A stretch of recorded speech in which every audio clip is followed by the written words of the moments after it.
So it's technology crazy. I had Chat GPT make me a calendar. I know you don't care about this stuff, but I asked it to make me a calendar for everything that I absolutely need to watch between now and when Doomsday comes out.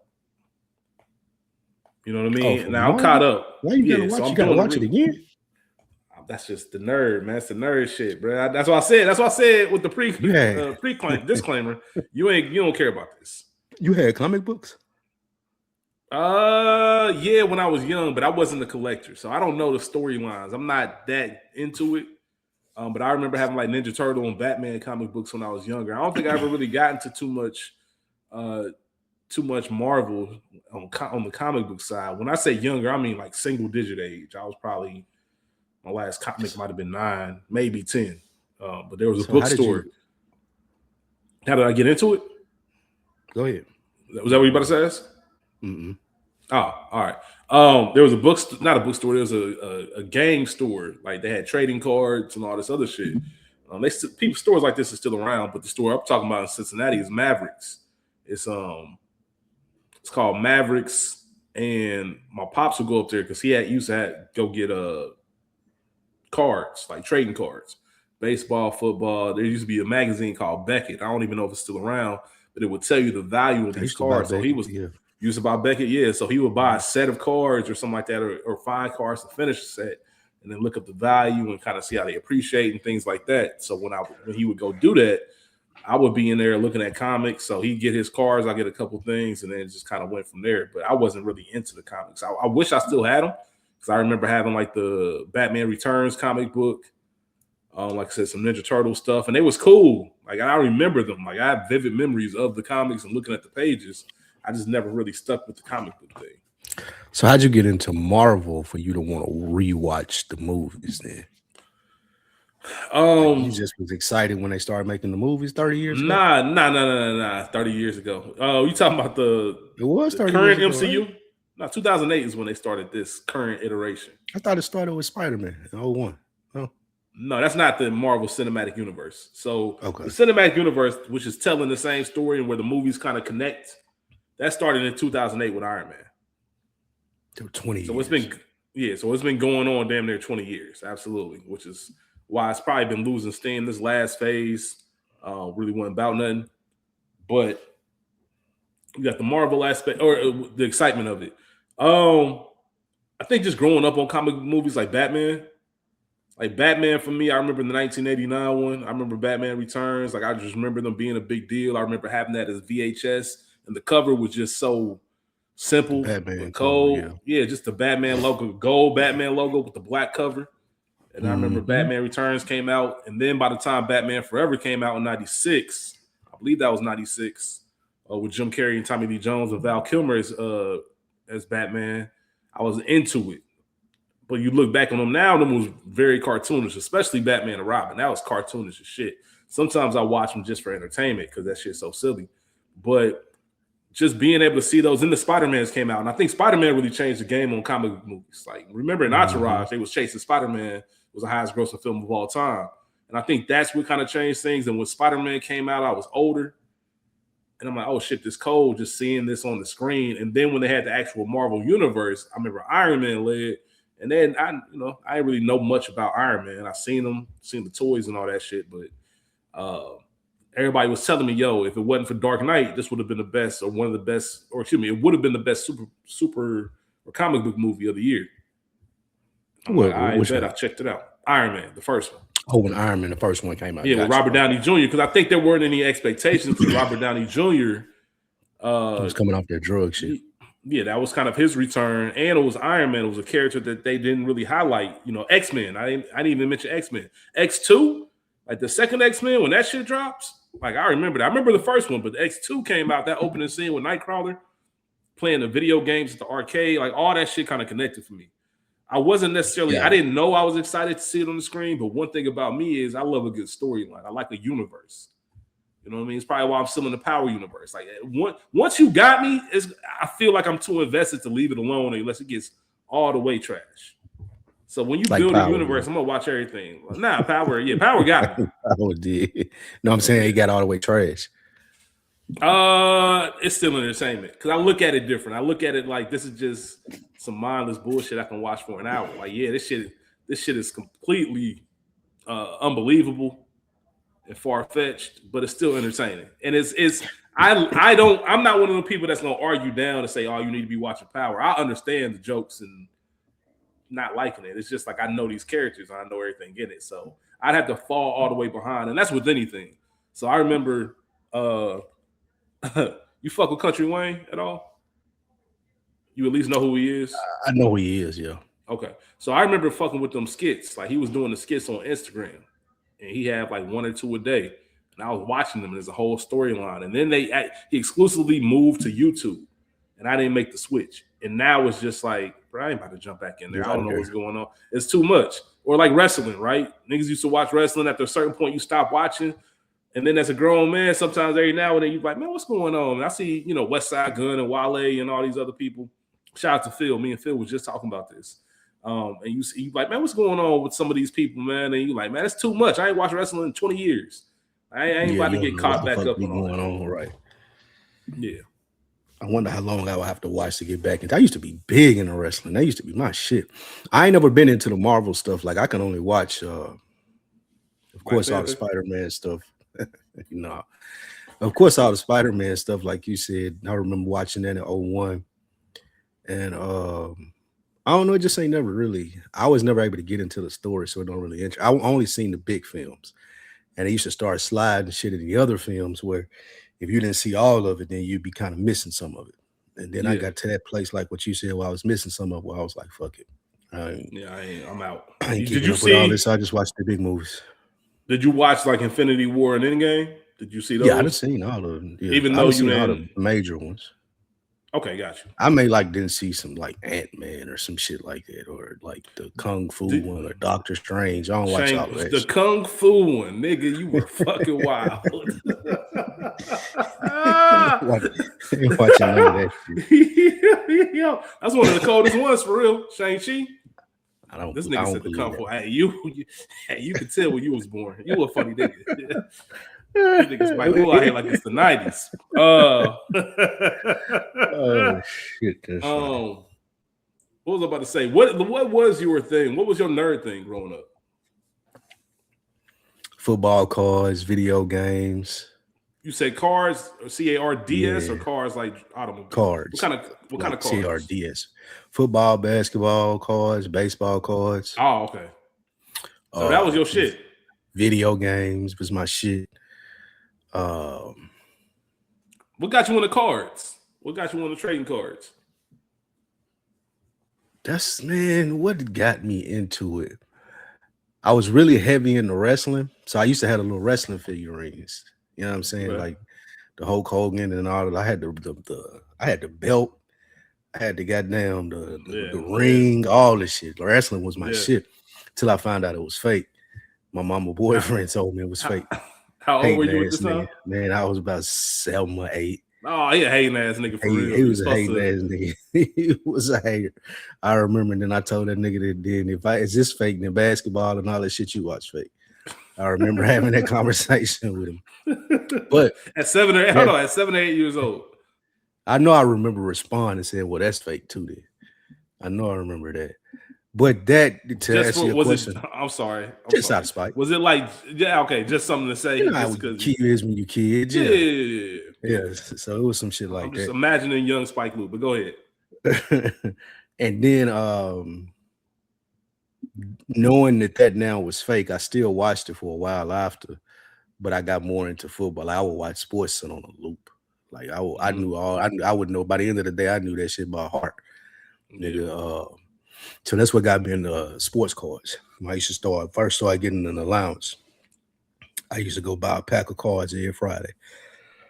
Pro set NFL cards. I remember like what they was, Pro set NFL. Then I got to buying basketball cards. Then somebody gave me a full set of Fleer 1989 baseball cards. Had a Mark McGwire rookie in there.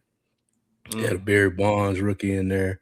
Well, not rookie. I don't think it was a Barry Bonds rookie, but it was a Mark McGwire rookie. Had Randy Johnson. He was pretty early in his career. It was some good cards, and I don't know what I know. None of that shit. I was about to say, what I happened to wish your I cards? still had that, man. I don't know where they at. Between moving from here still, to Atlanta and then moving around when I was here in Atlanta, I lost them somewhere because I did find them when I got down here and got settled. But then since I moved around, since I was down here, I lost them again. So they probably somewhere in some box. Interesting. I had man, I still got my Pops cards. I ain't For opened them real. up and really looked at them in a minute. Yeah, I want to look them up on Beckett and just see what they worth now or Now you know they anything. got But an he got app full for it now. sets and all that. It's been That makes as sense. recent. It's been as recent for me. Well, I downloaded the app, and all you got to do is type in the card and the little number and shit on the back. It'll tell you how much it's worth, and it'll start a whole little thing for you. So if you ever want to go like trade them in, you know what you got on hand. And you trade them in. It's pretty dope. The app pretty dope. Interesting, man. Yeah, shout out to trading cards, man. Spike Lee got a little. Did you ever get into like Pokemon cards or video game? You might have been a little too old for that. Too far gone by that point. It was over. Yeah, he was too far. He was too outside too long. Niggas said they ain't got no time for Pokemon. Did you have something? Yeah, I think that was it for me. Like it was baseball, football, basketball cards, and video games. Like I would go rent a video game every weekend from like Blockbuster and shit. Okay, then got you. So I was definitely in the video games. Like I feel like you had every system. Like, yeah, is that true? Like every system that came out. So it's like did you have two or one? And what I mean by that is, so did you grab the Super Nintendo and the Sega, or just one of the two? I went to school from my grandmama's house, so my Super Nintendo was at my grandmama's house, and my Sega was at home. All right, see, you know the life, man. You know the life. So like all of that. Do you have a favorite system that you ever played on? Like just memories or just experience? I know a lot of people from our generation say N64 and that 007 and 007. See, I wasn't never really good at that. Niggas used to cheat at that, man, and I ain't never get really good at that. Mine was always sports games, so it was Sega. Same. But Sega didn't really have no good basketball game. You remember they had them trash ass. Yeah, NBA. I remember getting NBA Live 95. You a little younger than me, so you missed the bullshit. The NBA Live 95 was the best first basketball. Actually, no, the Tecmo basketball came out in 93. It was one of the few that had Jordan on there. But that Tecmo basketball, because EA used to do that Lakers versus Celtics, and that was trash. That game used to be super trash. But then 95 Live came out and it was all over from there. You know what was my shit? Video games ever. Of course, everybody played Madden, but my shit was at prime time. Dion had a video game on Sega. I remember that prime time football. That shit was fire, man. You don't remember Bill Walsh had the college football game? I definitely. I had the 94. Walsh had the college football game. Yeah, that was shit. I used all the video games I had. That's what we used to do. Absolutely. Till we got outside and it was over with. Yeah, and then the last thing I'll say on it was Pokemon. So once Pokemon dropped, like I would watch the cartoon and shit.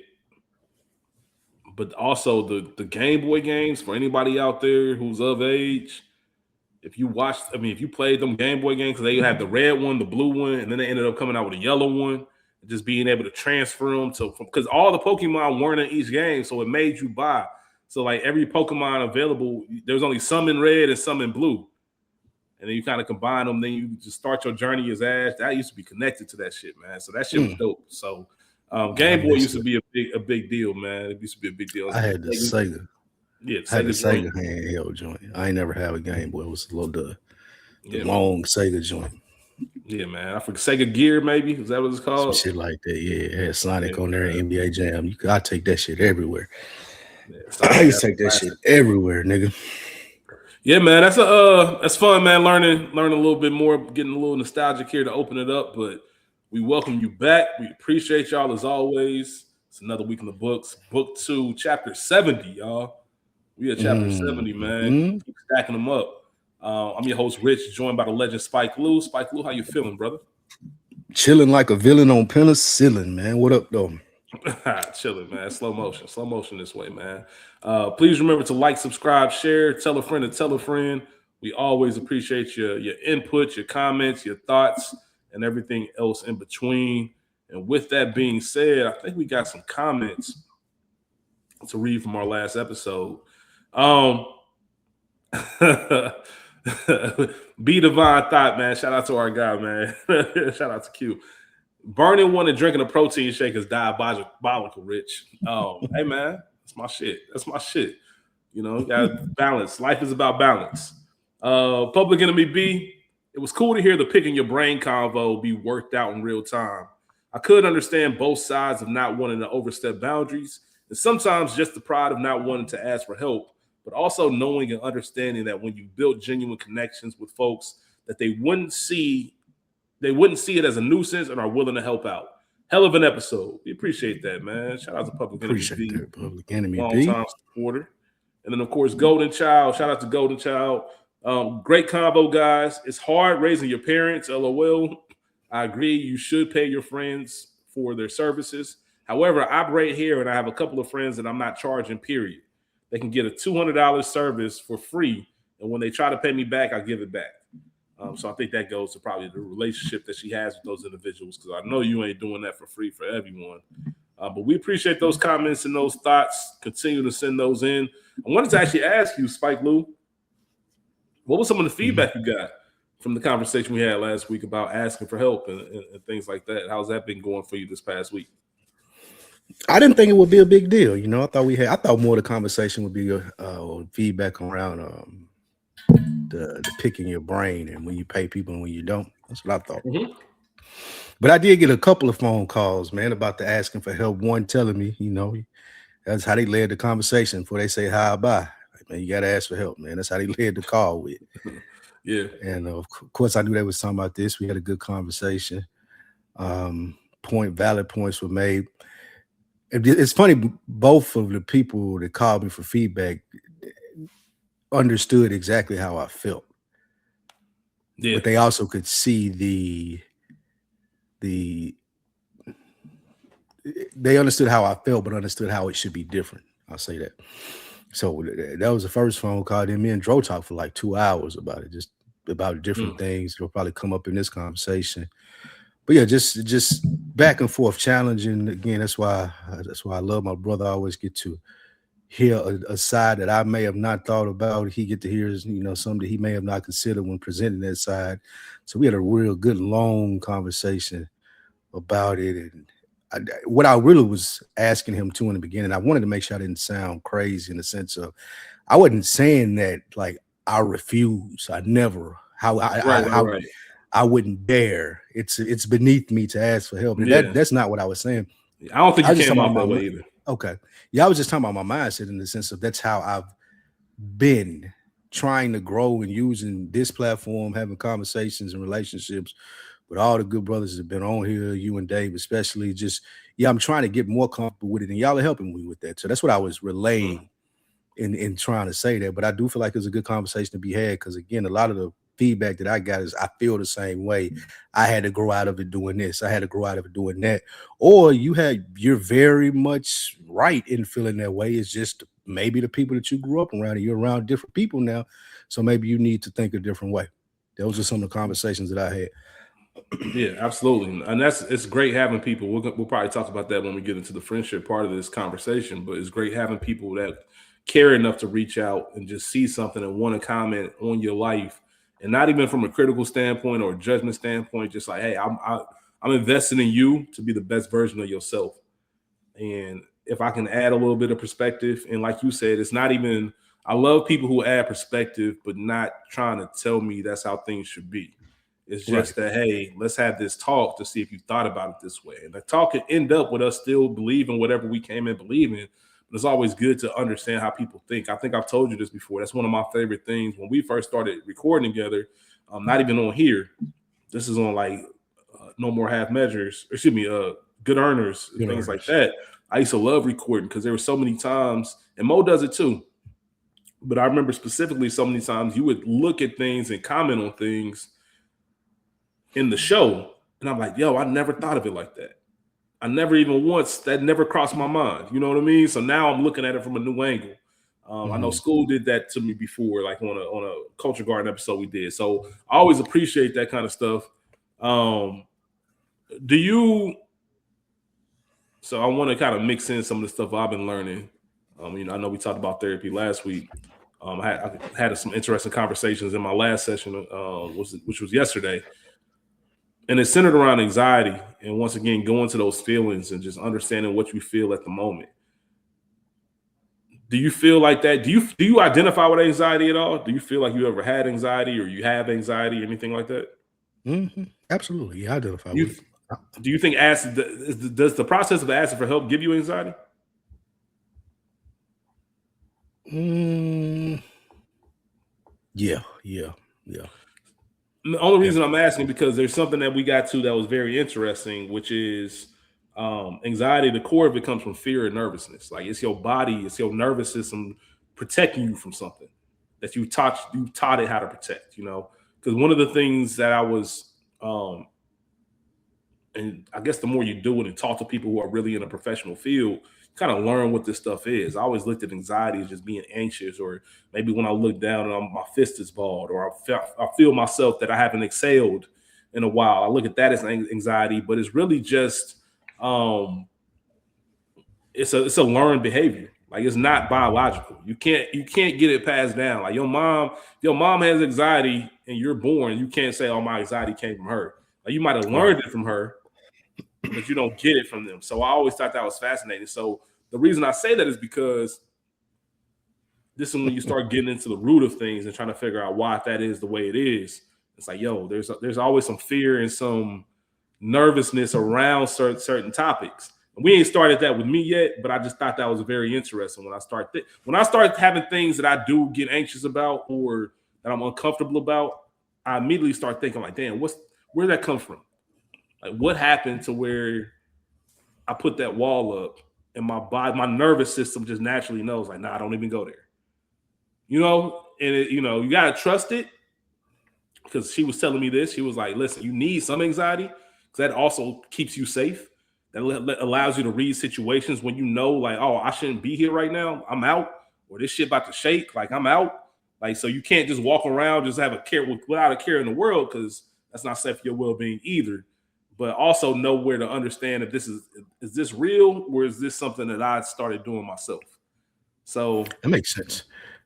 Did your did your people let you ask for stuff when you was growing up? for example, what? Like if you was over someone's house, was it cool for you to ask for food? Or if someone like have gave you money before, would it be cool to ask them again? Just like Um, was it okay for you to ask other adults for things? Like just one normal thing, just like I'm trying to think. So a lot of my time, because my pops really wasn't on the whole spend the night shit. Like he really okay. wasn't on it. So a lot of my spending night was with family because we got a big family. So I got a lot of cousins. So a lot of it would Mhm. just be cousin nights or whatever the case is. I'm trying to think. I remember just like a mind your manners, like be respectful thing. But I don't remember if they explicitly told me don't ask for things. I think if it was during the day. So let's say, for example, because this is when you have to ask to go to somebody's house. I had to have to ask to go inside somebody's house. So if I was outside of Ask my who? friend up to The, like the my the the parents, person who house it was, you have to call your the parents. No, so I parents of would the I would person go who home. house it was, right? Oh, mine, no, my parents. So Like if if you I was was over going your inside somebody's house, like my parents had to know I was inside somebody's house. They didn't okay. care if where I was outside. Of course, you tell them a general area. I'm gonna be up the street. I'm gonna be around the corner, whatever. But when it came to I'm going inside someone's house, they were very specific about that. Like, yo, make sure you ask me, get permission, and make sure that's cool. And there's only like two families really that was even on that.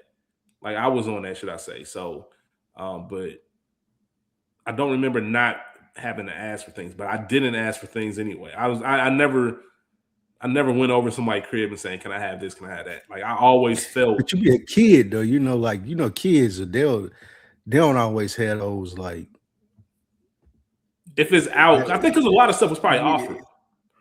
yeah, a lot Like of let's stuff say is there's some probably awful, but Oreos on the table. you know how kids is they'll ask, can I have some? That the kids like that. Yeah, I I wasn't feel like like that though. I you was wasn't like that always as a kid. like, yeah, my mom tells me and my sisters, like I had an old soul as a kid. Like it was like you was an old man when you were 6. Like my mom told me recently, she like there was times I just wanted to shake you because you were just so grown that you weren't like at certain things in certain situations. And that goes back to that whole logic side of my brain, just kind of looking at life through that lens. So you said you learned that. Well, maybe ask you to think that you talk about the anxiety or which comes from fear or nervousness, right? Yeah. So So like my in other anxiety, words, my fault. I was just gonna say for the listeners out there, like the example she gave. So if you grew up poor and you afraid of being broke, there's probably a good chance that you got multiple jobs. You always hustling. You always trying to do that and third. Like it seems like people on the outside might look at it like, oh, he a hustler. He always gonna get his bag. When really it's anxiety of like, hey, I'll never go back to that situation. I'll never go back to what I came from. So I have this fear of going back and being broke. So I got to keep stacking it up or whatever the case is. So I just thought that was interesting. Like that makes a ton of sense. yeah, that makes perfect sense. So just even speaking to the anxiety and how you tie to childhood, I like two core memories for me. One will always be my mama would tell me, don't go over nobody's house asking for nothing to eat. You know, I was a little chubby, little fat dude. She was at work, so she couldn't be like always on me one time, but she'll leave something for me to eat. Don't be over nobody's house, nigga, expecting no food. I know it'll be a big thing for her. Yeah. And even, even like when I would go to family house, like, nah, he got to bring him something to eat. Cause he ain't finna eat us out of house and home. That would be shit. You know what I'm saying? That would be that. And I never forget. So when I was coming up, my godmother gave me an allowance. She gave me $10 a week. $10 a week. So this is about age 8 to about probably about 7 to 10 or something like that. $10 a week. Before she started giving me the allowance, she had gave me some money before. I never forget that. Before she started giving me the allowance, but after she had gave me some money before she came to the crib one time, and I asked her when she got there, can I have some money? Nigga, Who gave you the talk? Your aunt or your mom? Or your godmom or your mom? My godmom, so she's the sweetest lady. She's the one that told you. Like, no. I'm saying she's the sweetest lady in the world. Didn't bother her at all. Okay. I'm a kid just asking. But my mom, that's what I was talk that I never forgot. Like, nigga, don't you ever in your life, I don't know what you think this is. And I just never forgot that. So that probably scared me. That probably made me nervous back then. And that anxiety probably stems from that. But yeah, it's rooted in. When I was young, I was told, like, don't be asking, don't you go up here with your hand out for shit, nigga. If you can't get it from me, then you ain't supposed to have it. We're having a breakthrough right now, Spike Lou. That's exactly where it come from. That's 100%. Probably that makes a lot of sense as to why you don't like asking help. That's still root and that's still in you. You know what I mean? For some reason, that's how you taught and you learned to do that for so long. That now it's like, yo, it feels weird to do anything else. Did you ever ask your mom why? I would assume I know why, but she's independent like that. Had to. Like my mom always worked 2 jobs, moved out of the house at 17, 18 years old, like raised a son by herself. Like she's always been independent like that. Interesting.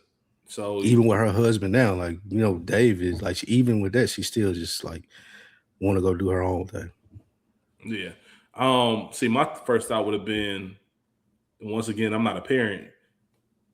I'm sure your child asking people for things will probably be one of them. Like, don't act like you won't get what you need. Yeah, like, nigga. Like, you know what I'm saying? You over here ain't eating or something like that, or, you know, we broke or whatever the case is. You know, kids will tell your business. But you just being a kid, just on some, like, you gave me money before it when I see what's up? Yeah, coolest corner store trip right here. Yeah, man. That's like Pavlov's what's the dude? His name's Pavlov. I forget what it's called.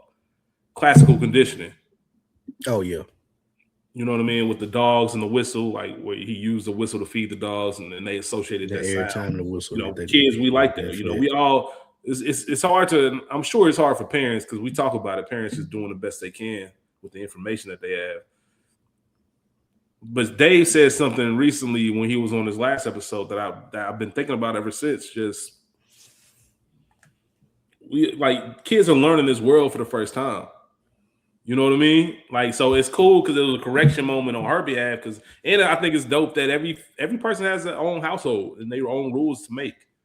Like you said, your grandma, sweetest lady, she was cool with it. Your mom, nah, we ain't doing that. You can see it between, I'm sure different aunts have different ones. You got different cousins who might be a little bit more lax because they, aunt such and such ain't doing this, that, the third. And you got another one who, they in them books, they disciplined, they ain't smoking, because they know moms don't play that shit. And it's just funny how just life works.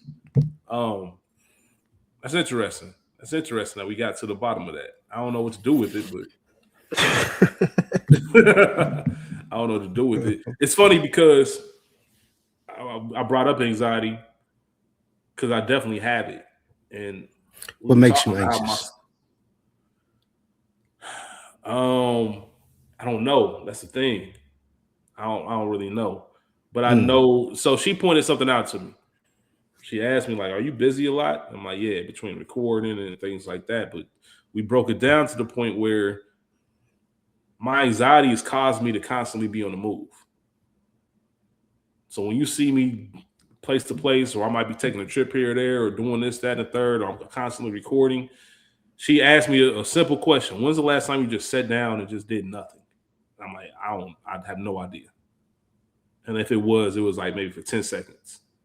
Like, she was like, yeah, like schedule. So my homework recently is to schedule everything in my day and make some time to do nothing. Like literally sit down and not do anything.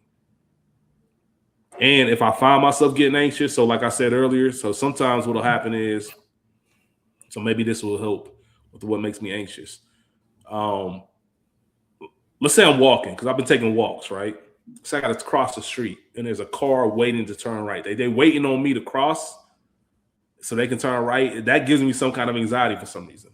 Like I feel myself like biting my lower lip. Just You're on too much some of like a nice guy. I don't know what it is, baby. You gotta be on your New York shit. I'm walking here. Yeah, and they be cool, they be waiting, but I feel like I'm slowing them up.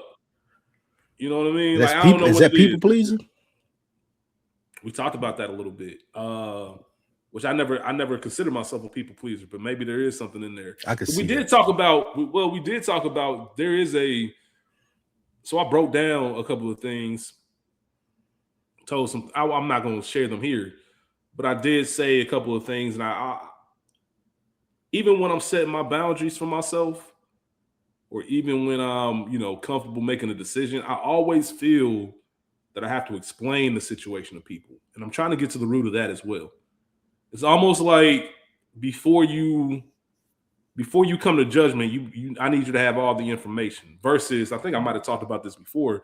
Versus just being like, "Fuck it, man. Think what you want to think, believe what you want to believe." I wish I had more of that because there was something that happened recently that I thought was bogus, and I said it. But even when I was saying it, I was explaining why a certain thing hadn't happened. I'm like, bro, you ain't got to explain yourself. Just say that shit bogus and keep your shit moving. You know what I mean? Like, so there's something there. I think, that's one of the biggest differences. We always talk about our likes and our personality. I think that's one of the biggest differences. And I ain't explaining shit to nobody. Yeah. Like, I ain't, I'm just sorry. I wonder where that came from for you. Because I think, I don't know. So we talked about this a little bit with me growing up. Kindergarten, I went to a Catholic school, and first grade through third grade, I went to a Christian school, right?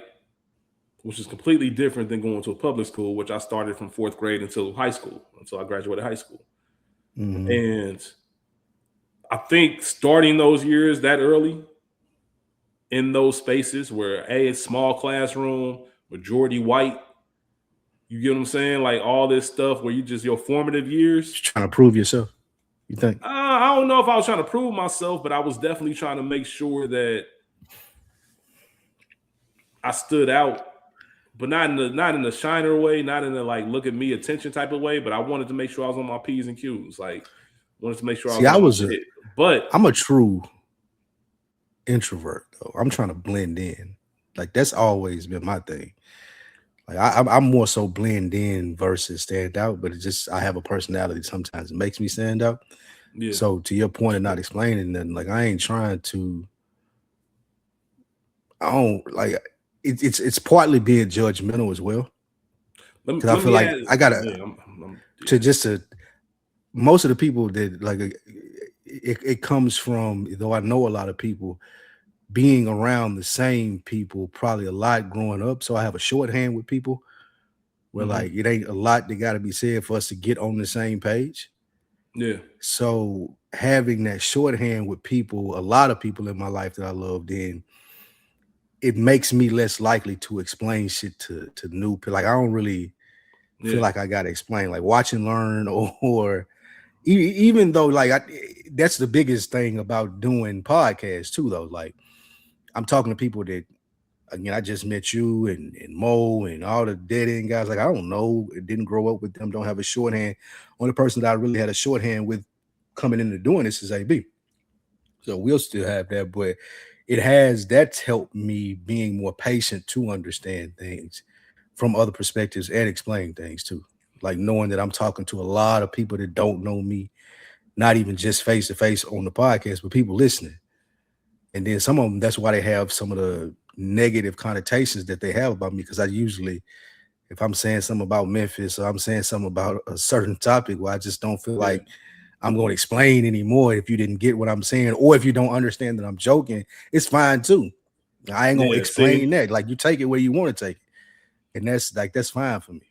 Yeah, see, and I admire that a lot because I'm the opposite where I need you to know. Like if something I said got misconstrued or misinterpreted, then I'm definitely coming out and say, nah, like I can understand how you saw it this way. This is how I meant. I think that's that empathetic side, that logic side, that just I don't know where that comes from of feeling the need. And I was thinking this naturally because I told you, like Chaz told me recently, he was like, man, you probably the most charming motherfucker I know. So since I was a kid, people naturally just liked me. Like not in I have to perform for this. Like it was just a natural thing. Like even teachers, everything. Like, yo, I love your son. Like your son's so great. He's, you know what I mean? This just me being me. I wasn't doing it for anything. I wasn't trying to perform. It was what it was. So I wonder how much of that just being used to people liking you. Like if you come across one day where somebody doesn't like you or has something bad to say about you, I wonder how much of that really impacted my brain. Like let's say 4th grade or something. When I'm thinking, because I remember specifically, I didn't know I had big lips until I went to public school. Because I'm out of that setting with these white conservative kids, and I'm now. You mean the white folks did never tell you? Nah, because they was just these were like this was a Christian school. Like it was I'm sure there was a bunch of white conservatives looking back now. But whatever it was one of them things where it's like 3 black people in the class, maybe. For how long? Up to 4th grade? Yeah, 1st grade to 4th grade. Like kindergarten, I went to a different school, and then 1st grade to 3rd grade, I was in this one. And so this is the same class. So every year I'm with the same people. Like you rarely get a new student. It's only like 20, 23 students each class. You don't switch classes. You know what I mean? So we got the same teacher all day teaching shit. Or if we do switch classes, we switch as a group. So you're not even interacting with different students. Like one of them type schools compared to 4th grade where this is my first time getting on the bus. This is my first time, like, dang. I was around, obviously, I grew up black. I grew up around black people. Like that wasn't an issue. It was interacting and realizing this is how people like fuck with each other. Like what? Oh, okay. Nah, what I mean is, like I said, nobody ever told me, and like I said, I'm looking at it from a kid's point of view. Nobody ever told me my lips was big. So the first thing when I get to Houston Elementary, this girl named Carmen, she was like, damn, you got some big lips. We're gonna call you Bubblicious. And so then my nickname is Bubblicious moving forward.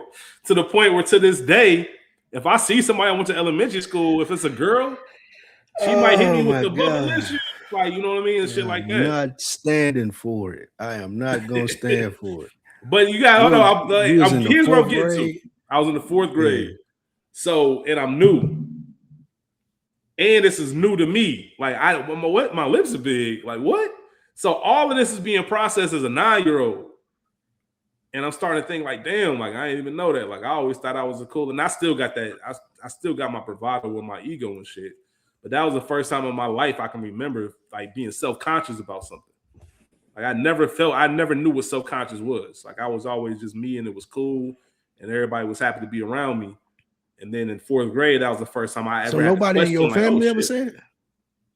Nah, because I was like everybody fucked with, everybody loved me. Nobody just said a little big. Everybody loved me too. Little big. No, yeah, like, yes, nigga. Everybody loved me too, nigga. My ears, nigga. That was the first joke that I got from maybe that's why I learned to be self-conscious. Like I got a big head. Man, motherfuckers was making fun of my ears since I was 3 years old, bro. My aunties, my grandmama, like my mama would be. I tell her, quit talking about my baby ears. Like I remember that since I was young. So I was ready for it when I got to school. It's funny because it's funny when you say that because I'm sitting here thinking I'm like nah, like because I think because like I said earlier, I was just an old soul. I was a very unique kid. Mm-hmm.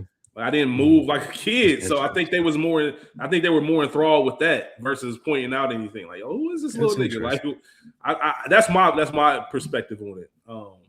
But yeah, that went until 4th grade, and then you get acclimated, and it's cool. Like my pops, I remember him used to telling me all the time, like, "Man, you too busy trying to be a social butterfly." And I was complete opposite. But I wasn't though. Yeah. That's the thing. I wasn't. I got a question for you about that too. I don't know if I was a social butterfly, but I got along with everybody because I understood everybody. Like me and you and Mo had that conversation recently. It was like, man, I could sit at every lunch table. Like if I wanted to, like I always said in mine, but if I wanted to, I can get up and I'd be cool. Like there's a lot of times in high school where, and my boy Goody, I was on the phone with him today. He be calling me Solo Dolo because I can go anywhere. My mindset at 15, 16 years old was I don't need to wait on anybody. I could just go because I know I'm going to know somebody here. I know I'm going to know somebody at the function, at the teen club, at somewhere. I can go dolo. I ain't got to worry about being by myself. And even if I was by myself, I'm cool. So me going to dinner by myself, me going to the movies by myself, I was doing dolo shit a long time ago because I always just felt like I was connected to somebody or something in the city to where if I needed someone, they'd be there. So I don't know. I think that's probably why it was and that's probably where that sensitivity comes from. What we talked about, right? Me being so sensitive. I think because I wasn't 3 hearing that. I was already, felt established, and now I'm learning something new about myself.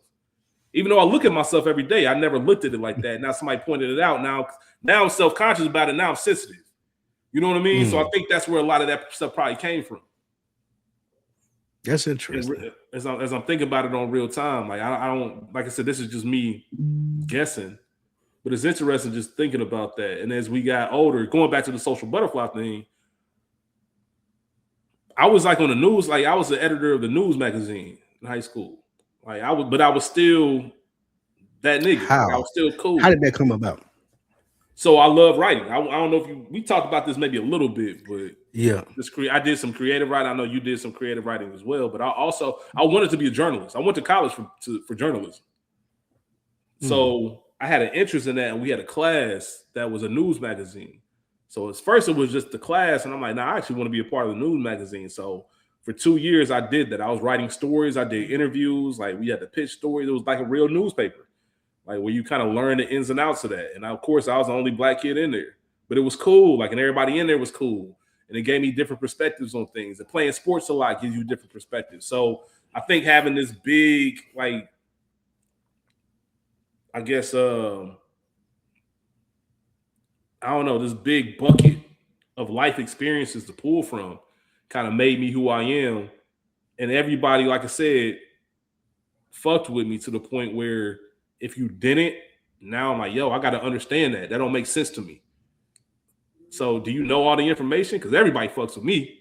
Like, let me make sure you got all the facts before you know what I mean? And I'm doing that subconsciously. Like that's not my 39-year-old brain doing that because I don't give a fuck. You feel me? But there's something instilled in me that's still like just it's a natural defense to where I gotta literally stop and feel it in real time and say, you know what? Fuck this. Why am I explaining myself? Because I remember you said you did that with the buddy from Foot Locker. You feel like you had to explain yourself. Which one? The fight? The almost fight. You said you was explaining it first, and then you was like, "Nah, hold up." The almost fight or the fight? Because I think you might be talking about the actual fight. Well, I can't remember which one it was, but I know I remember you were saying that she was like, you was explaining it first, and then you was like, "Fuck this." Yeah, I mean, I've done that a lot. You know what I But mean? yeah, Where you just kind of catch yourself. So I don't know. I just find that very interesting when I think about this because, like I said, just taking this journey and trying to figure all this stuff out, I think it's very fascinating to get to know yourself and kind of figure out where all this started and correct it. Because it's like I said, my 39-year-old brain is like, nah, bro, we don't do that. Like, but it's something that's still in your 9-year-old self that still allows you. You trained your body for so long. So I I don't see. know, I'm man. just the opposite. I get irritated if like explanations have to go further than I feel like they need to, and I feel like I need to work on that more versus what you're saying, like overly explain. Like if it's consistent talking, like somebody got to feel like they got to explain every little thing in every detail before you do something. Like I told out, I really can't even just process that. Like my mind works in the sense of I have to touch the thing that you explain it to me or do the thing that you explain it to me.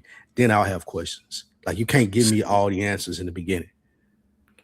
Okay, you got to figure it out on your own. So Yeah, I got to you figure out a are process of how it works and how the thing is going, and then I'll have questions and like, oh, well, this is doing this, how I do this, versus do this first, do this second, do this third, and me trying to do that and just getting lost in the type of how my yeah. mind works is different for me.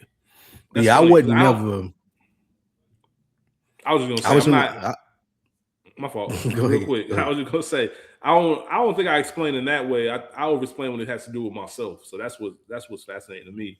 Mm. Real quick before you say something or state your next point, I did have a question.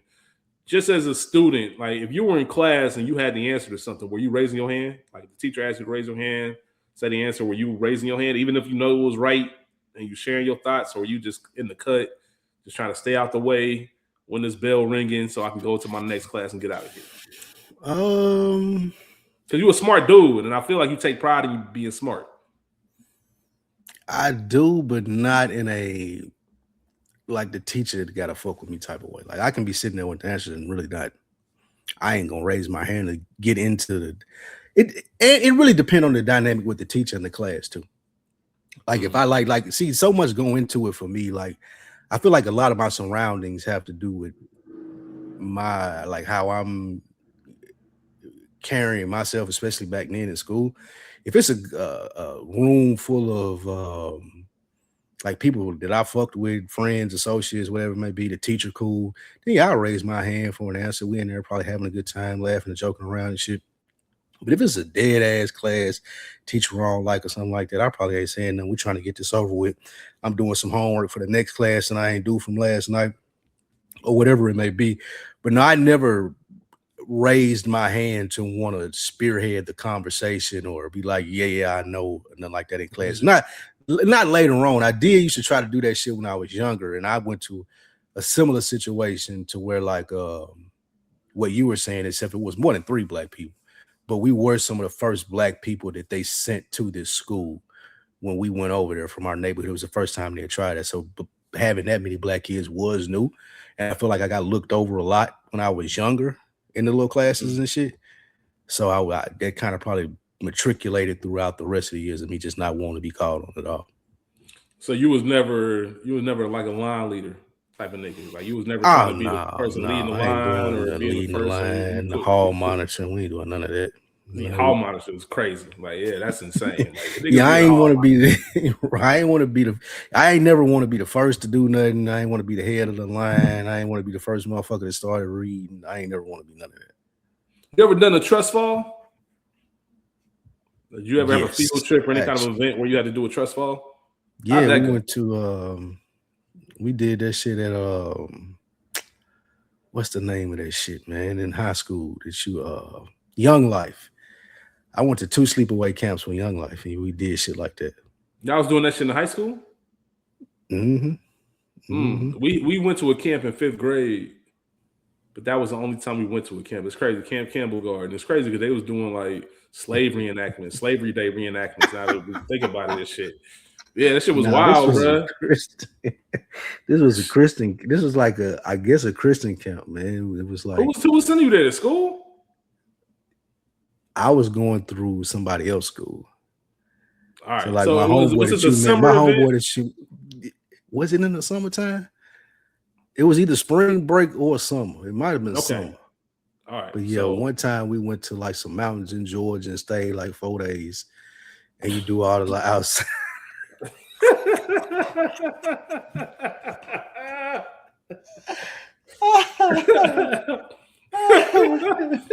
Oh man, keep going, man. Keep going. Yeah, one time. I don't even remember what we went to the second time. Yeah. What type of time was you on, man? We ain't got, it was it was fun, man.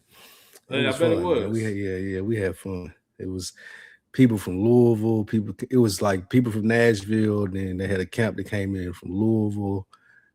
One that came two that came in from you already know what type of two that came in from Houston. Yeah, it was fun, man. Yeah, I bet it was, man. I just started thinking, like, if I know this nigga Spike Lou the way I know Spike Lou, man, he's probably looking forward to these camps. Yeah, it was a fun times. Where was we even going with that? So you did that shit? Oh, we was talking about how we would like. Yeah, I wasn't the line leader, the speak up first person. I ain't never been none of that. Like doing podcasts and stuff is really where I just was. Really, the only place that I really just had a voice like this where I would do this. I wasn't into nothing like this before this. Interesting. That's fascinating. That's fascinating, man. I want to transfer this conversation, man. Talk about this friendship aspect of things and kind of the main topic. And also, just one piece of advice for anybody if you are having anxiety. One piece of advice that I got was don't shy away from it when it happens. Like be present. Like be present with it. So, like my therapist was telling me, she said, next time you notice your fist is clenched, don't unclench it. Look at it. Like acknowledge it. Be present with it. Like you're teaching your brain about what's going on right now. And then hopefully you can get like an idea of what's going on behind that. So we were talking about, me and you had our phone call on Monday. We were just chopping it up, and you told me about a conversation that you had, which spawned into me asking you a question about do you have expectations in friendships? And I had to ask myself the same questions. Like, what are the expectations as specifically as men? Because women they're incredible friends to each other, just in the way they show up for each other and the way they think about their friends, and they're intentional. Where men aren't the same way. We talk about all the time how surface level would be, but even when you are boys with somebody, you don't necessarily do some of the things that you see women might do. Not saying you should, but just the care and the thought that sometimes I think men would appreciate. But I don't know if it's a stigma or what it is, but something presents it. But it started making us think about, what are our expectations? Like, what do we value from friendships? Somebody asked me today, who are you in the friend group? And I had to be thinking like, damn, who am I in the friend group? I'm the support. Yeah. I'm the one that's going to show up and support. I feel like I'm the glue. Like I keep things connected in some senses, not all of them. Maybe not so much now. Just because of how busy I've been. Like not so much now. But there was a time when I felt like I was that, but it was hard to think about. Were there categories, or did you come up with that? The support. Which part? The support. No, it was just I came up with it. You came up with it. There wasn't any categories or anything like that. It was just a question like, who are you in the friend group? I'm like, damn, I never thought about that. Because I don't know. I was talking to and I was it's funny, in another conversation, I was talking to my homegirl earlier this week. And I just randomly asked her, because once again, I'm interested in women dynamics when it comes to friends. And I asked her if she had tiers of friends. Like, you have friends in different tiers. And she said, nah, I would say groups. Like maybe there's like my friends from work or my friends who I've had since forever or whatever the case is. And she was like, she said something that was very interesting to me. She said, my friends are who I like. Like, so when I say somebody is my friend, I like you. I like everything about you. Like I accept you for who you are. Like I fuck with you. She said, and then there's other people on a different level where I like something about you.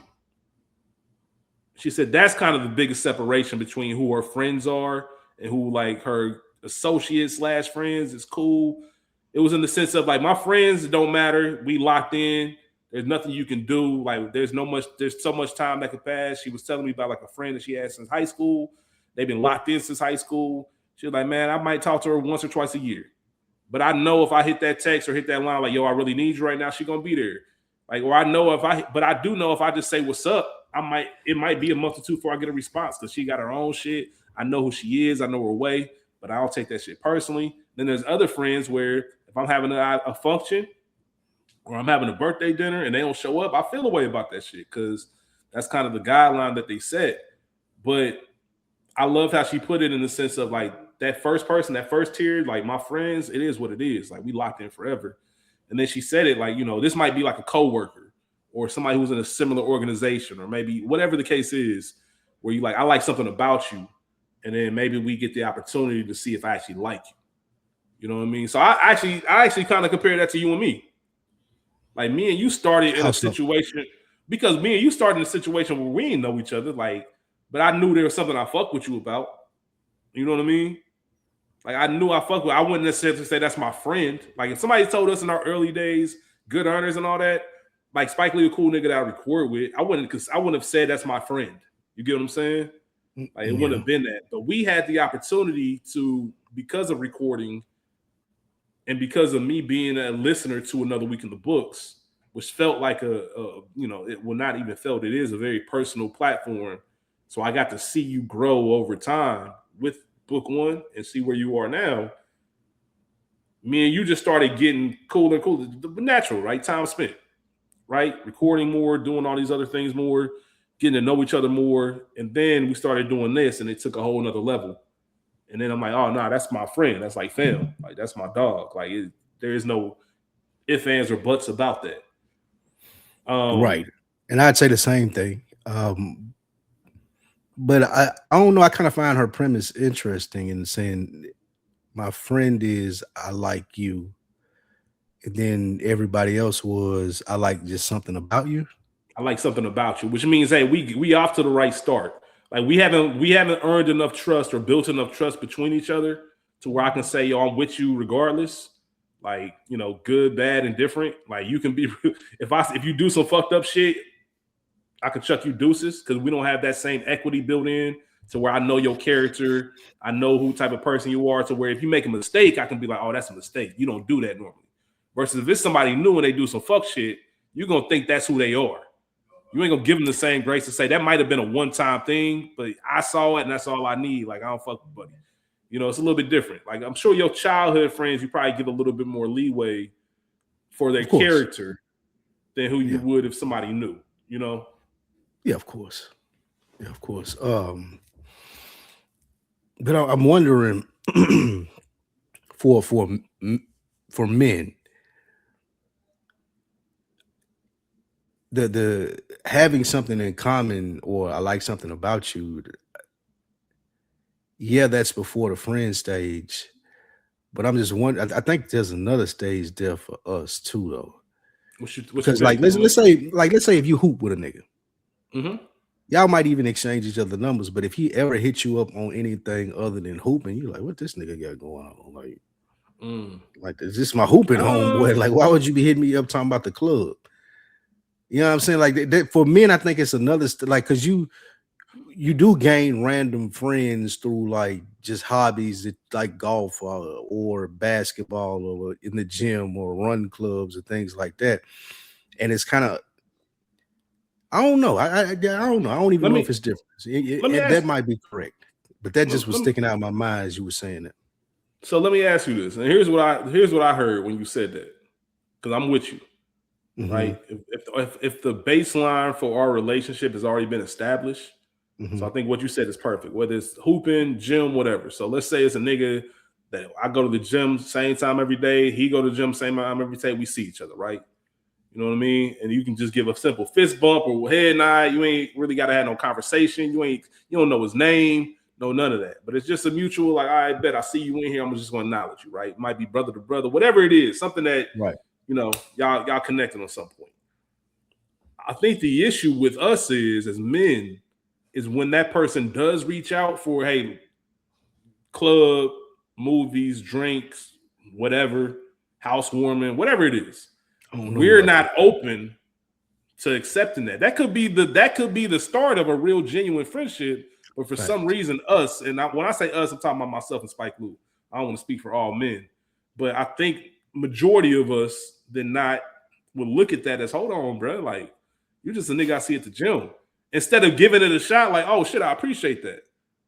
Because I think most of us know, because we're not open. Like the same homegirl, she calls me no new friends. Like you, your mindset is so I'm against having new friends, but it's not intentional. It's just I'm not putting myself out there to even accept a new friend. It's weird to me, and that's where I think the issue is with us. Like we're not even open to it being something.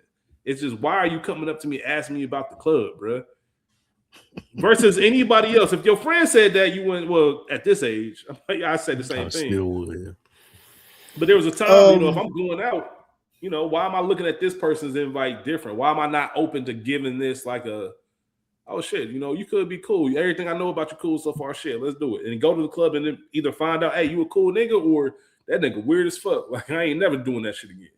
But the opportunity to do it, we shut it down early, and I don't know why that is. I've had to be open to it more. I'm sure you have too, though, being out of your hometown. Like I was way less open to it before I came here, which has been damn near 15 years now, which sounds crazy to say. But yeah, I was that way. I've gotten better in not being that way, though I am still. Even then, it ain't like you said, well, like, why are you coming to me with this? I'm more so just like introverted. So like it's even then with me, I'm thinking about introvert. Yeah, I ain't even thinking about I don't know you, like, and I'm thinking like, man, who is these? Like, who you finna have me around? Am I finna have to have random conversations to niggas be like, oh, you do, who's better, LeBron or Jordan? Like just random shit that you don't really want to talk about with niggas that you don't know, but y'all ain't got no other basis of talk line to talk about.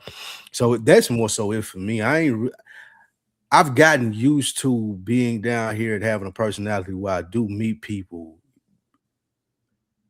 dealing with the invite better versus like what you're saying. Like I don't really like frown up at the invite. I'm more so thinking like, man, if I go, it's gonna be like, who finna be there? Like that's more so it for me. Is that in general, or is that with somebody you don't know? Somebody I don't know. If it's somebody that I know, it don't matter because they know me. Like if they're talking about the person that they know me. Yeah, if the person knows, like for you, I'm talking about you even going out or taken away that thought process of, oh man, what we about to be talking about? Like, does that? No, because it's gonna. I guess what I'm getting to is the person know me is less of that because most of the people there probably gonna know me, or I'm gonna know. Like it's gonna be a different, or I'm gonna know that we have the host in common or something like that. Like it's easier that way, but versus just meeting somebody that you like hoop with or you work with, and you just they having named people over there. Like that's leave me wondering as a more introverted person than just like if somebody know me inviting to something they haven't.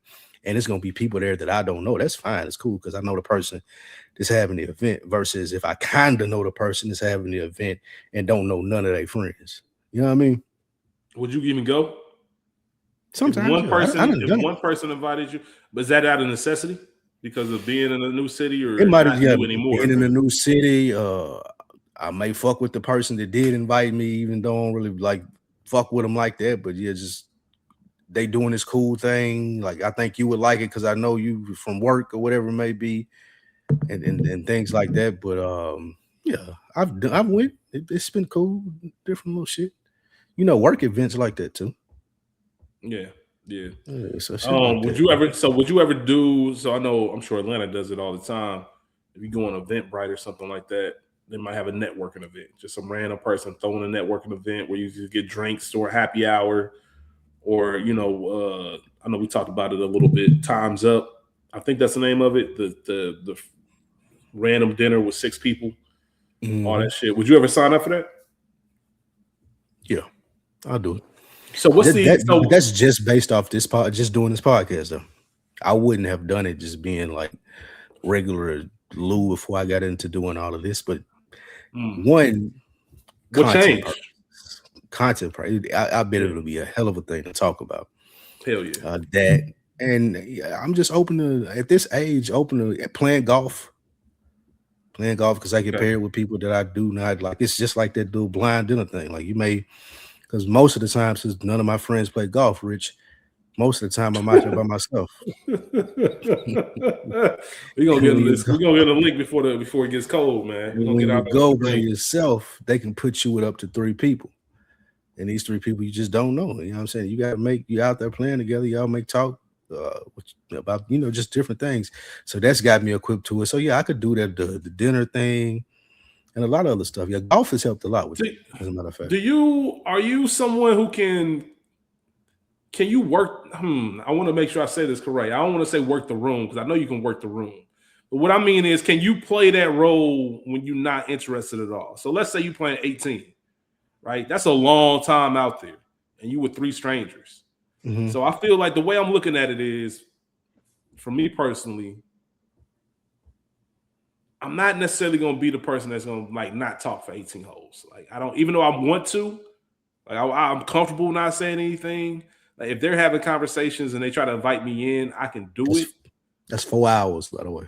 Yeah, At least. So, but would you be able to do that? Would you be able to small talk or kind of hit the ha or the laugh? Not on some fake shit, but just to kind of like, yo, we a unit right now. We're gonna be here for the next 4 hours of mine, but we'll make the most of it. Mm-hmm. Is that because you're doing something that you like? So is that because it's golf?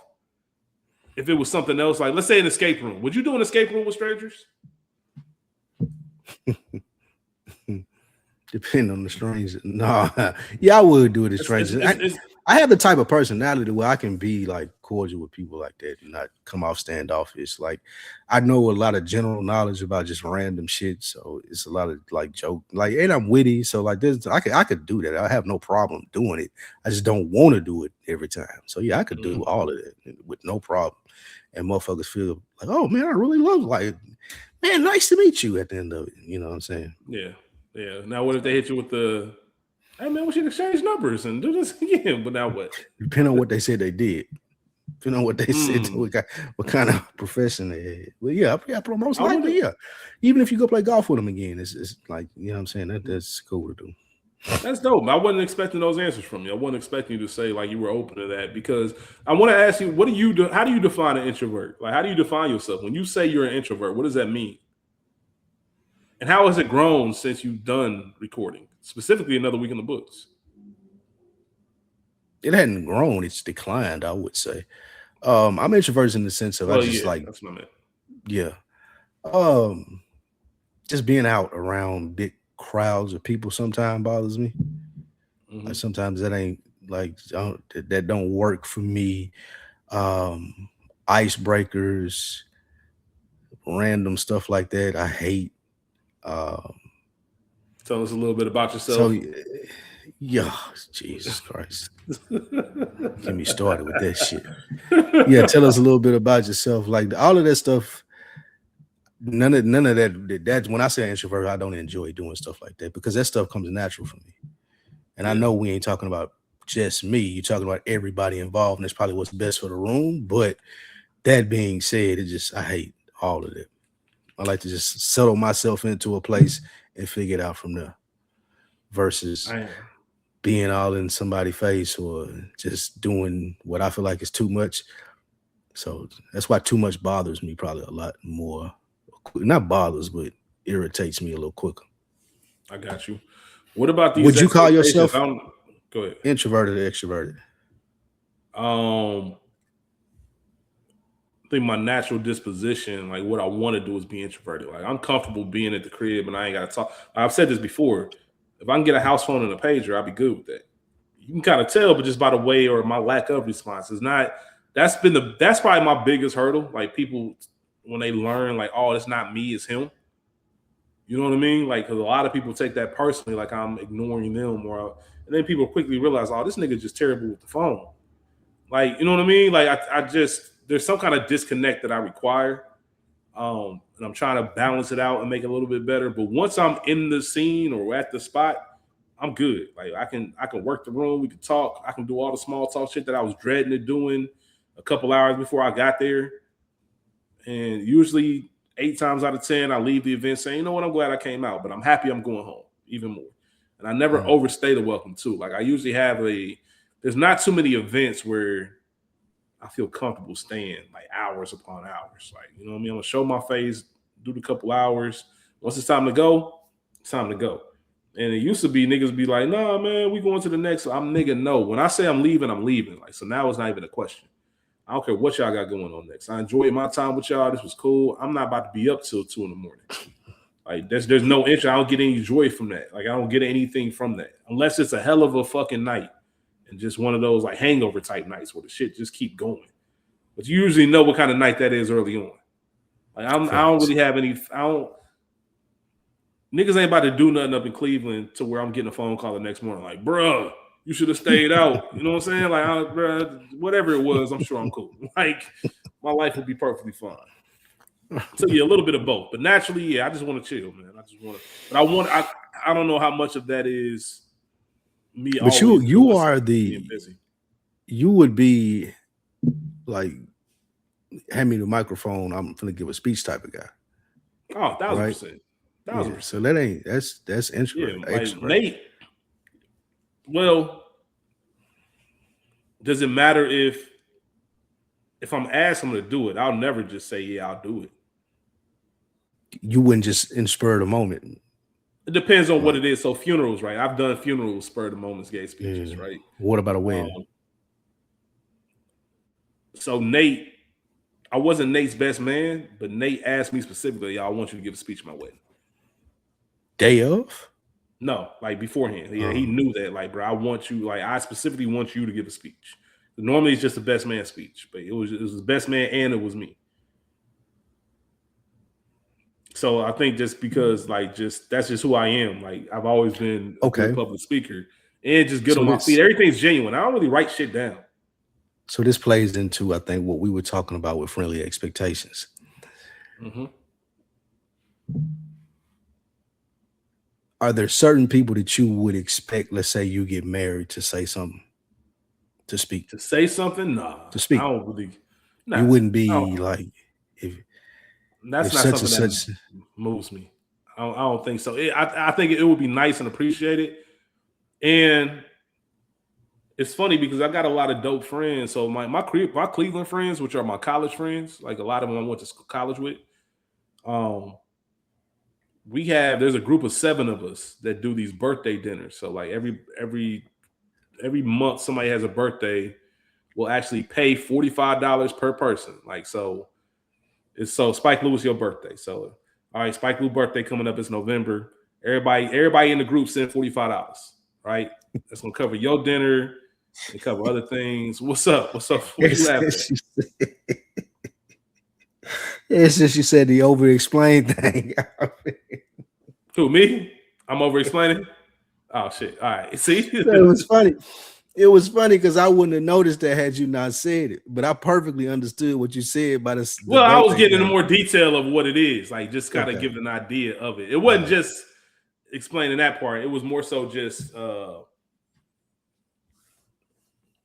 giving the atmosphere. I was painting a picture on how serious they take it, right? All right. Like, so everybody in the group it's a big thing. There's 2 people that organize it every month. We're like, fuck. But at those dinners, because usually a dinner and an event, but at the dinners, everybody gives a toast and says some words about who the birthday person is. So I say all that to say, none of that is foreign to me. Like, you know what I mean? Like I expect people to do that because one thing I do love about my friends, man, my friends do love me out loud. I'm saying, what if the people that don't do it? Like, what if you did that dinner right there and somebody was like, I didn't really got too much to say about Rich. I love him. That's my boy. Move on. Would you feel a certain type of way? Depends on who it was. Because not everybody that's there I'm super close with. Okay. There are some I'm extremely close with. And some I'm just like, all right, we building a relationship. You cool, but we don't like had no one-on-one time. It's almost like the Ian Turtle thing. Like just us two? Like, nah, we ain't there. We ain't there yet. Well, we kicking it dolo. And it's a mix of men and women. Like, so I think it's 2. I guess I'm getting to, like, when do you expect your friends to show up for you? And this is all encompassing, right? Like I'm talking about day one friends, new met friends, work friends. Like let's in the different stratospheres of who you see people as, even where you see them at. Like, how do you expect them to show up for you? Well, I think to go to your speech question, it doesn't have to be a speech because you can tell me that face to face. Like usually, if we get a chance, there's what it's different. It's different from you telling me face to face versus you acknowledging in a room full of people that's my man. I think the difference with us is that I think that just doesn't mean as much to me as I think as it does to you. I'm not arguing the fact that it's different. You are 100% right. Acknowledgement in a room full of people, but for me personally, I didn't say it meant a lot to me. Don't put me on the other side of it. Well, whoever the other person is, it's different. I was just saying it's different. Yeah. I don't just know. Don't matter. Like, you know what I mean? Just knowing, like, you know what I mean, saying something and acknowledging it. That's cool. It don't need to be in front of everybody. Like as long as my individual relationship with you was tight and we know that about each other, and I can tell you I love you, and you tell me you love me, and we express how much we mean to each other. That's all I care. It ain't got to be in a room full of people. It means more. And I don't want to say mean more, but it is very moving when that's done, because I think there's an amount of vulnerability and an amount of like just love that pours out when you want to announce that in front of a group. Like, this is what this person means to me. Like, because nobody has to do that. I think that's why we appreciate it more. But just the idea of men sharing their feelings and, you know, being able to say like, hey, bro, I love you, man. I appreciate you. I've been watching you. That's what gets me. I think that's the most moving thing for me when my friends acknowledge things that they haven't. Hey, I've been seeing this, but I ain't said nothing. Like, you might have thought nobody was paying attention to this, but I was. Like, you know what I mean? That's when it's like, oh shit, this whole time people have been watching. They've been on top of it. So I don't need the speech, but there are certain things I think I do need. I need us to have a level of vulnerability to where we can tell each other how we feel about each other. And that's good, bad, and different. Right? I think that trust, and it takes time to get there, but when we're friends, because once you're in that world, and I'm specifically talking about regardless if you were day one, day two, whatever, somebody you literally call a friend, we have to have that open line of communication. You know what I mean? I think there's a growth part of that, you know, where I know myself well enough to know I'm constantly going to grow, and I'm striving to grow. I don't know how well I can be friends with somebody who's stagnant. We can be cool and we can have love for each other, but as far as like my day-to-day life or week-to-week life, it probably will start to, you know, distance itself because, you know, you're doing things that I'm not on right now. And it goes the other way too. It could be, so this is something else my homegirl said. She was just like, man, it's impossible to expect everybody to show up for you in every one of their seasons. Like, there's going to be some seasons for people where you might be used to them showing up to the dinner or doing all that, but they might just life might be kicking their ass and they just ain't got it. They ain't going to be around. And that's where the core and that value of the relationship. And then she said something interesting amongst the lines of, there's probably people out there right now that if they went through their phone and did inventory on their life and who's a friend and who's not, they might chop me off that list because I haven't shown up for them because I'm just in a different season. Like, I'm busy. I'm doing this thing. I'm building this business. I'm checking in on you thing to do it. It's already got to be there. And I can feel that too. Because it's hard I told somebody before, man, it's hard to get to know me right now just because the intentionality that it takes for that and to build a friendship, like, I don't really have the time for that, nor the interest. And I thought about that one too. Like, damn, I wonder how many people that I care about. What it did was make me think about the people that I call friends and I love, and think about, like, damn, I ain't talked to them in a minute. So even the past few weeks, like, I've been on the run so much, I ain't even talked to Phil. I normally talk to Phil like once a day. You know what I mean? But I had going days without talking to him. So like the past few days, just hitting him up, just being intentional about it, just calling, hitting him up. My boy Good, one of my best friends since elementary. I hadn't talked to him in a minute. Like, I know he's his first year being a varsity head coach. I talked to him in about a month, which is unusual for us. And I called him today, just on some like, bro, I ain't talked to you in a minute, just saying what's up. We was on the phone for 10 minutes, chopping it up about a couple things, had a couple laughs. All right, bro, I'm on this walk. I'm going to let you get back to it. I'm going to check in with you soon. So I'm glad she said that because it did make me want to reach out to some people on some like, yo, I ain't talked to this person in a minute. Like, let me make sure they know how much, not even how much they mean to me on some like I gotta express it in this long text, but just a simple phone call. Hey, what's up? I was thinking about you.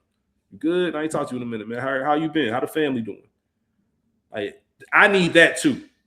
Like, that's something I do expect. If we friends, like I shouldn't always be picking up the phone and hitting you up. You know what I mean? It got to be a two-way kind of communication thing. So you would expect them to be reaching out to you, just yeah, if we genuine friends, yeah, because it's a two-way street. And I don't think it's realistic. Like, you only get a couple. How do I want to say this? You can have one of your best friends ever that you talk to twice a year. So you only get a few of those day-to-day, week-to-week people. For whatever reason. Like, people live different lives and all types of stuff. Don't mean the love is different, but as far as like your daily check-in, weekly check-in people that you talk to very often, not a lot of people get those. And I think a lot of people think you do because you had so many when you 20, 21, because you're still in the same settings, you're still doing the same stuff, you're still in the same social spots, you're still in areas where you were just naturally together. yeah. You know what I When mean? you I think get to about your college. you get to your early 30s, going to your late 30s. Those I talk to every day people fall off the list. Yeah, when you got to make plans, or let's say I'm single, you know what I mean? No kids. One of my best friends gets married, has a kid, and they got to get a babysitter and they got to do it. Sometimes, like, you ain't got the bandwidth day to day to talk. Doesn't mean you can't or you can't make room, but the relationship might, even if it's not, even if you still talk once a week, you go from talking every day to talking once a week. Even then, the relationship changed because they got other responsibilities and things to do. So it's almost like, I would say clearly at our age, day-to-day conversation is not an expectation from a friend relationship. That's not. Group text, you talk every day in group text, so you feel like you be talking to people anyway. But yeah, day-to-day conversations, I don't really gotta have that with no people when we talking about friendly expectations at this age. What about when it comes to um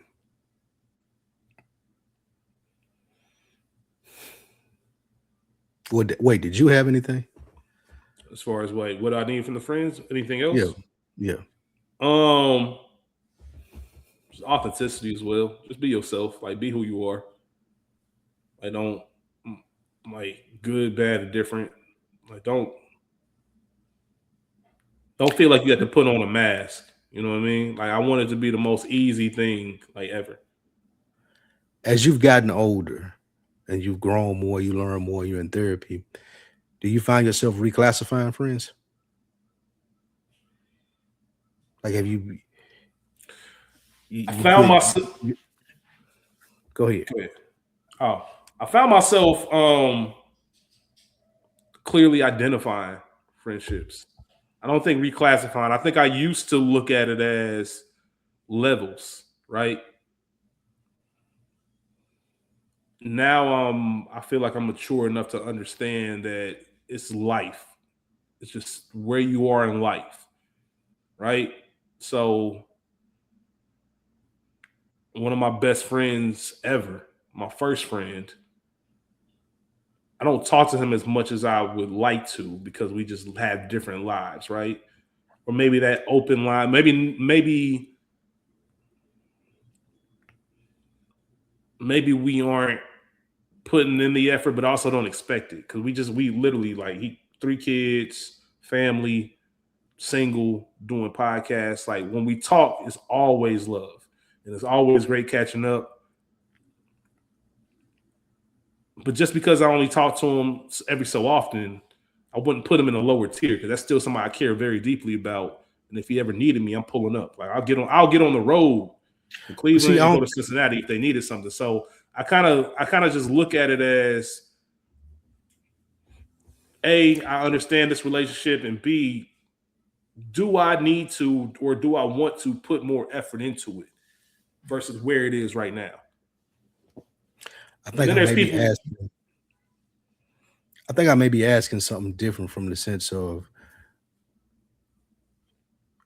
we don't usually reclassify friends for lack of communication unless we feel like it's like purposeful, right?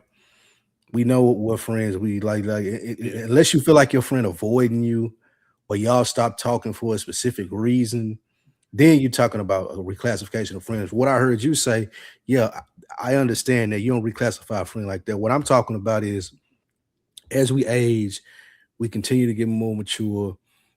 We do genuinely enjoy hanging out with some people versus other people, or having conversations with these people versus those people.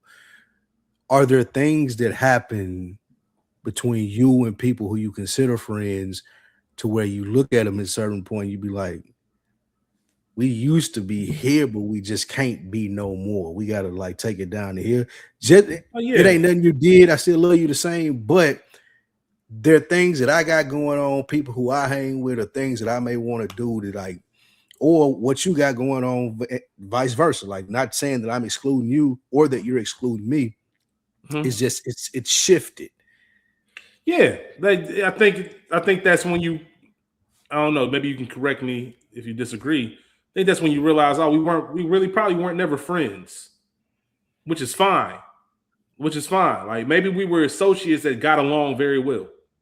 You know, like I think there's a I different don't level know. when it comes I to got friendship. friends that like sometimes I just it's just different now, but they still my friends.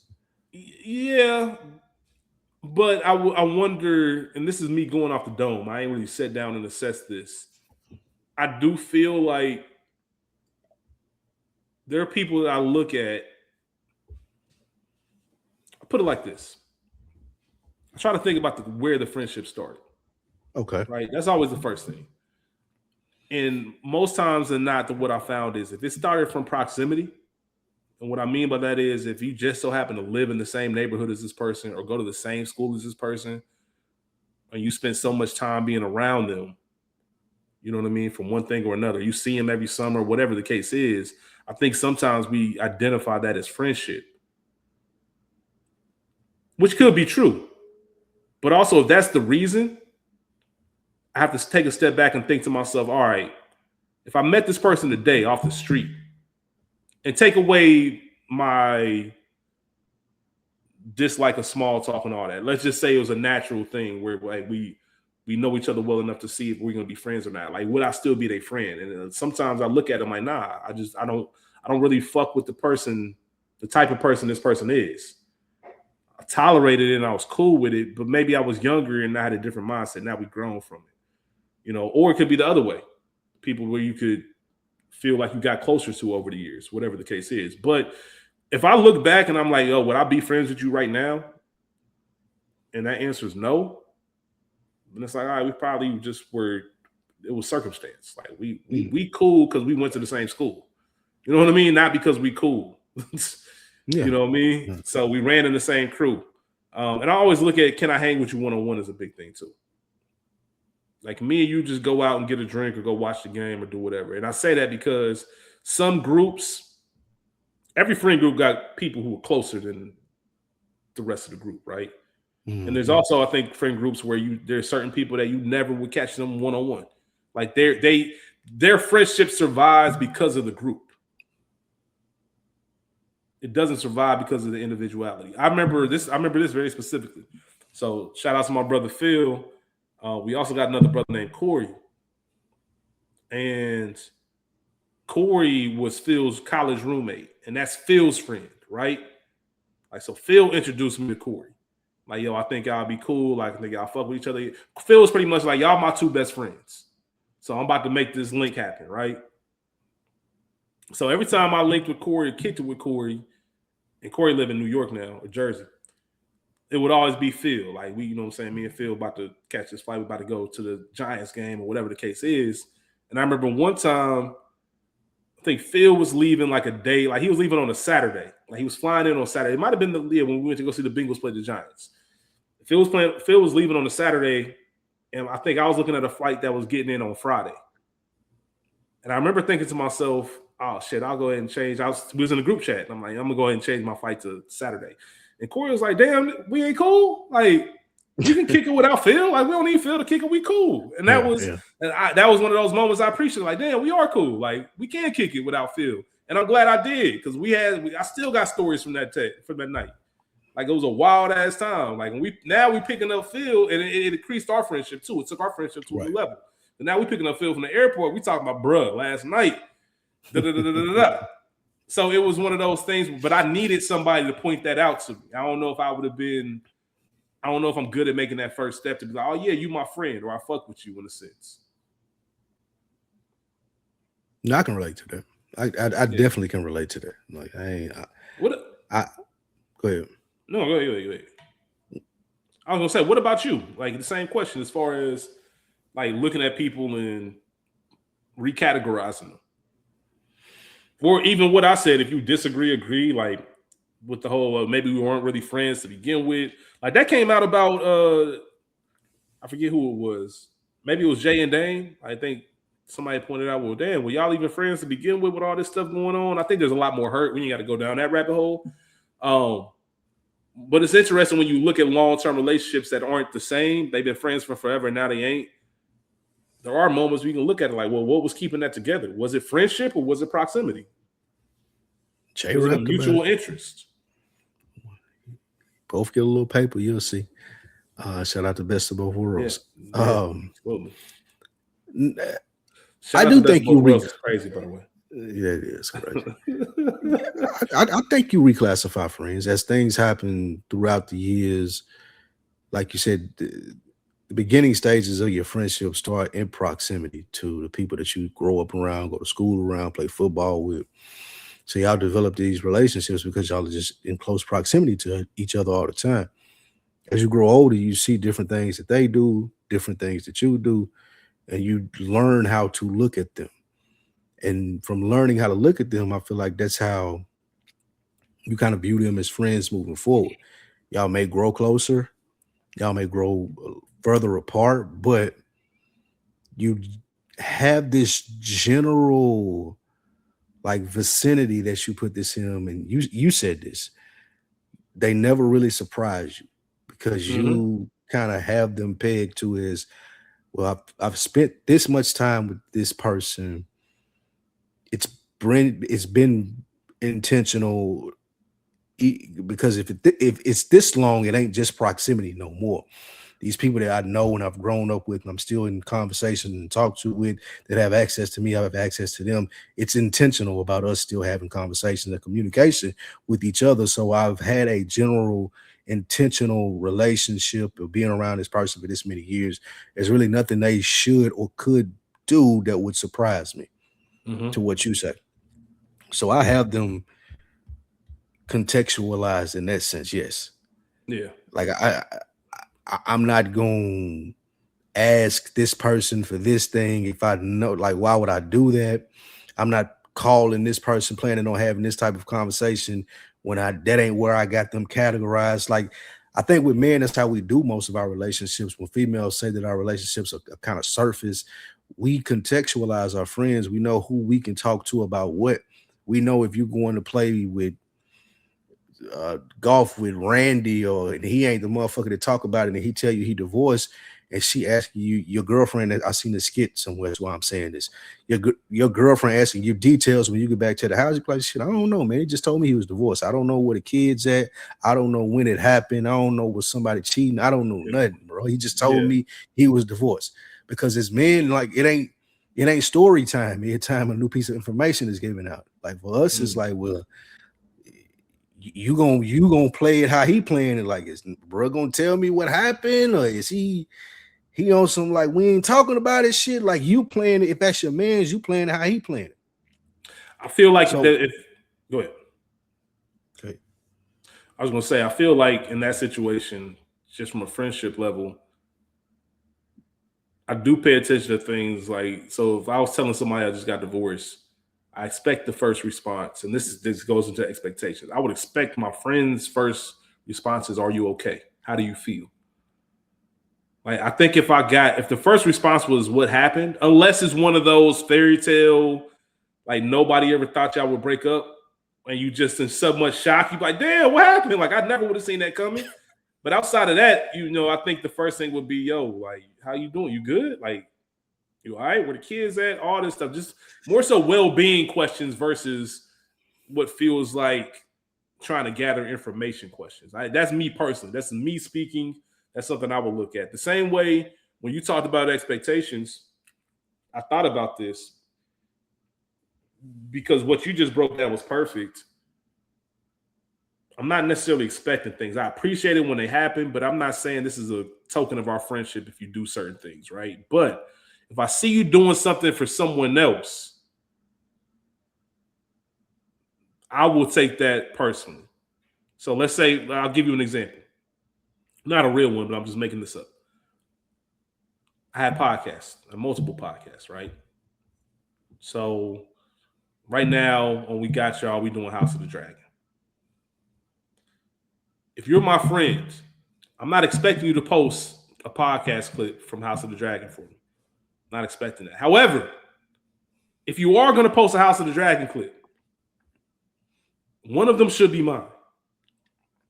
I think I would feel a way if you use another platform, especially for people you don't know, and you posted their thoughts or their takes on your story or on your threads or on your Twitter or whatever the case is, knowing that I also have a podcast talking about the same exact thing, but you wouldn't give that the same look. It's almost like Nate and his art. Like, I love Nate. That's my brother. That's family. And he's a dope-ass artist. I'm going to post his art every time. But if I just posted some other random nigga art and I never posted his, if I was Nate, I'd be like, yo, like, am I trash? Like, why? For me, I feel like that's something that sticks out. I assume. I assume if they don't like it, they don't like it, and they don't want to tell me. That's what I assume. But I see, my thing is, this is interesting. Like ain't really got nothing to do with it. You doing something I'm trying to help you out. It don't per se, because you and I it have a different viewpoint on that. Someone could say I only post shit that I like. Like, someone may not want to just endorse your comment, endorse your commentary because they don't fuck with it. Like, I think that's why I go. Well, not don't fuck with it. That ain't the right thing to say. They may fuck with it. They may not enjoy it like they do something else. So if I see somebody that I know that follow me, that listen to podcasts, they may listen to mine, they may listen to other podcasts, and I continuously see them reposting a podcast similar to something that I talk about, but they don't ever repost mine. My first assumption is they don't like mine. They don't like my shit. But they're your friend, and right? But and that goes to the point of, like, do I have an expectation of them as a friend to like my shit? And I know people will say, well, it don't matter if they like it or not. That's your friend. They should repost it. But then I would go to, well, why? Because that's their social media. That's their endorsement on something who they like. If they don't like mine, just because they my friend, they ain't got to repost it or do nothing like that, right? Two questions, because I agree with you. And that's why I specified earlier. It's not about you posting my shit. If you never post my shit, that's cool. It happens to be you posting something in the same atmosphere. So I want to make sure we clear. Once I'm over explaining shit. But two questions on that. One, is that something that you would ask them about? Would you say, like, yo, would you bring it up to them? Like, if it bothered you, and this is assuming it bothers you, would it be something like, yo, you know, I'm talking about such and such. Like, I see you always posting this, but you don't post mine. And I see you be seeing it. Like, you don't fuck with the pod, or because maybe it could be constructive. Maybe it could be like, yo, I don't really fuck with y'all pod because this, and this. Or maybe it ain't for me, which is perfectly fine. I get that. I don't want to set the expectation that because I'm doing something, I expect you to support it 100%. I don't think that's realistic. But the second question I really have is, are we short selling ourselves? Should I have that expectation? Am I getting the most out of my friendship? Should I expect that kind of support? I don't know. I personally don't feel that way, but I don't think it's crazy if somebody looked up and said, you know what, I deserve this type of support from my friends. And because we don't sit down and talk about what it is that we expect from our friends, which is why I think we're so passive about, oh, yeah, you ain't got to post my shit. That's cool. When we see your homegirl, if she's selling, whatever, all her homegirls reposting that shit 10, 20 times. They in the comments. They going crazy. Fire emojis, heart emojis. You the best. Like, go bestie, all that shit. They just show that love different. Like, you know what I mean? Because my homegirl doing some shit where we just look at it as, oh yeah, that nigga Spike recording again.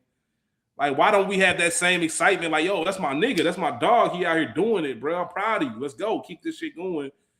Like, I don't know what that disconnect is between us and, you know. Because do we look at it? I mean, do we look at it like that? Well, it feels good when it happens, and it feels good when it happens. I just feel like from the support aspect of where you asking the question and say, well, why don't we do that? I think when people see us doing that, it go back to like the expectations that come from like men. Like, yeah, you're supposed to be doing something, nigga. Like, yeah, you got a podcast, that's great. Like, you're supposed to be doing something. You're supposed to be doing something that people gonna remember you by, and that people will fuck with you for, and people that like you can provide for your family by. And if this is the path that you've chosen, then yeah, you're supposed to be doing that. So you don't get a lot of praise, likes, or whatever it may be from that. And I'm not saying that to say that women aren't supposed to be doing all the wonderful things that they're doing and getting praise for it. I'm just saying from men looking at other men doing it, it's a lot less likely that we gonna be in the comments with the flexing emojis or the fire emojis or whatever it may be. I found myself trying to do that a lot more for people that I support. It's funny that you mentioned that, but it's just not a thing. I don't think it's a thing. And then when you sit and you talk about friends and bringing it back to the conversation that we're having, no, I'm not going to talk to my friend if they post a podcast similar in genre to the one that I do, and they're not posting mine or liking mine. I'm just going to assume that they don't like it. And I was friends with them most likely before I started doing the podcast. I'm not going. It's hard for me to feel like that I would look at them funny because they don't like something that I do. It's like handing your homeboy handing you his mixtape, and you genuinely, I don't fuck with this, bro. I don't like this music. Like, it's just, it ain't for me. I ain't saying it's bad. It may be bad. And if it is bad, I'll tell you it's bad since you gave it to me. But I'm not handing my podcast to anybody or soliciting any views or listens from them. Most people that know about what I do, they know it from word of mouth. Or they see me on social media, they listen, they stay listening. Somebody told them about it. I don't never really tell people, hey man, I do this, go listen to this, for me to then follow up with them and be like, well, what'd you think? Because that ain't how audiences are sustained or gained in podcast land. It don't work that way. Because I feel like if I got to tell you about it, then you don't listen to podcasts anyway. Because if you did, then you would probably know some of the stuff that I've done. Yeah, but I feel like that's more geared towards the average person, not your friend. And I'm not saying, okay, I agree with you 100%. My friend is not, they don't have to listen to my podcast. They don't, right? They don't. And I ain't got to approach them about it if they don't. Yeah, it's not even something I feel a way about. Like, it's not going to change any dynamic. All of it. Yeah. It shouldn't change no dynamic in our friendship because I know it's not for everybody. I was doing this before people knew what this was, when you had to explain what a podcast was. So now it ain't surprising for me for a motherfucker to be like, I don't listen to podcasts. Even though everybody listen to podcasts. Now, if somebody said that, I wouldn't be surprised, especially some friends that I have. Like, it's fine. But you can also go to YouTube and watch it if you want to, if you don't listen to podcasts. But again, I don't expect people that I talk to that know me from different phases of life to look at this one and be like, oh, okay, that's cool. It's cool that you're doing that, but I don't know nothing about it. Like, you can support. Well, I don't know what type of support you would have from that position, but again, I'm not pressed for it, even as a friend. If that's not the world that you in, if you don't be on social media like that, if you don't listen to podcasts like that, if you ain't really in any of those worlds, then I can't expect you to do it or go share, post, or like something just because I'm doing it and you ain't over there. Now, even if you are in those worlds, I still was your friend before any of this became about. So I ain't really. I would love it if you did. It's great. Yeah. I thank you. I appreciate it. But still, at the same time, my friendship, I don't think can hang on if we real friends. Well, man, I did this post. You ain't like it. You ain't retweeted it or nothing, man. What's up, bro? Like, I couldn't never do that. And I think part of the reason that whole conversation is a little bit silly as far as like your friends having to do stuff like that is because they probably support you in other ways. You know what I mean? You probably get support in different ways that don't show up. Maybe all right, maybe this person never reposts this, but they've shown up for me every single time when it comes to X, Y, and Z. Like, you know what I mean? So it's a you also have to, when I say everybody has to have the emotional maturity and the comprehension to understand or take a step back and say, all right, I'm gonna look at this as a whole, my friendship as a whole, and this and the third. Real quick question, because I know we're gonna wrap it up soon. So what's it feel like for you when you get people that do share? Like, do you feel like you view them differently as far as a closer friend? What is that feeling like for you? So if you post something like I remember you did the maybe it was like a 3-minute joint, like maybe a weekend or week of the life of Spike Lee. You got a bunch of people in the comments. People probably reposted it, shared it. What does that make you feel like when that happens? Like, I'm putting myself out there and people are actually fucking with it and genuinely taking time out of their day to do something they don't have to do.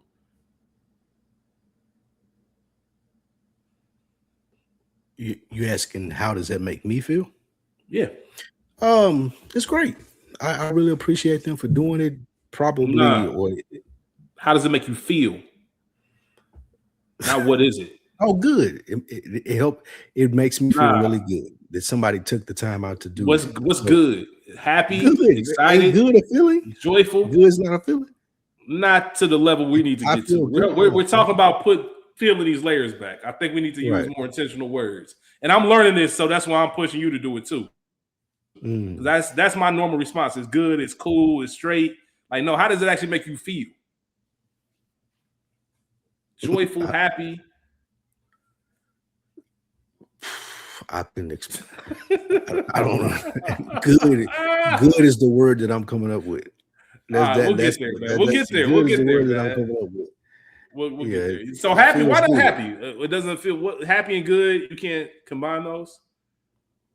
Because I don't know if happy is the right word. Good, I feel like it's more sort of the right word. All right, we'll talk about we'll dig deeper in this another time. Yeah. That's fascinating to me. But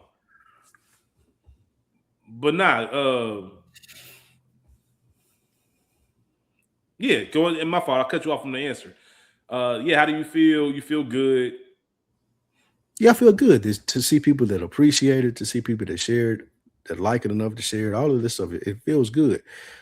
But to bring it back to where we were talking about with expectations, I don't expect it from anyone. I appreciate anyone that does it.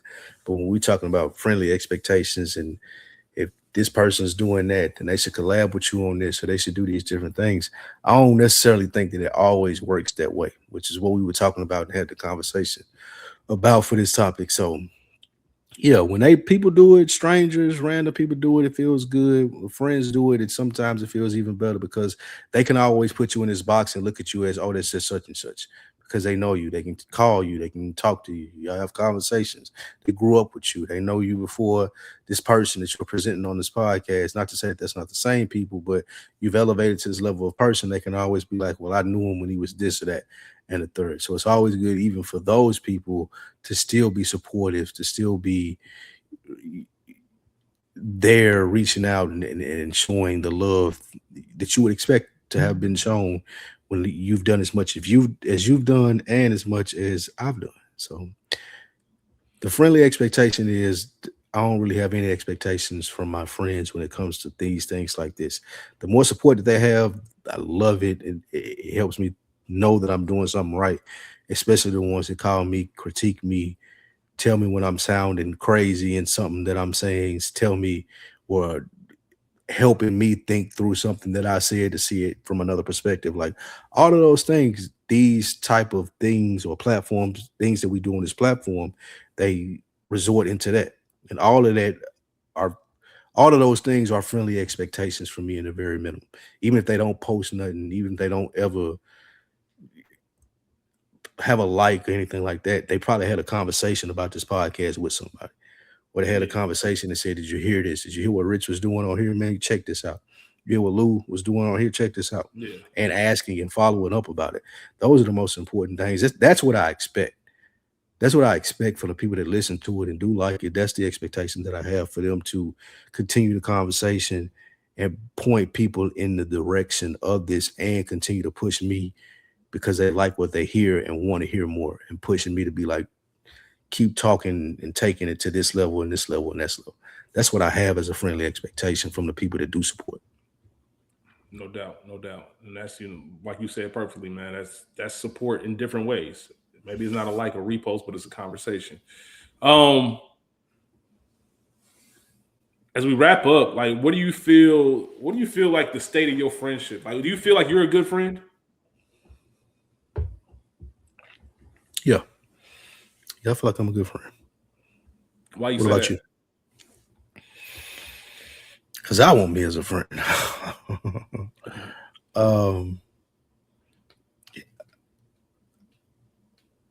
Like, and the reason here's what I'm asking.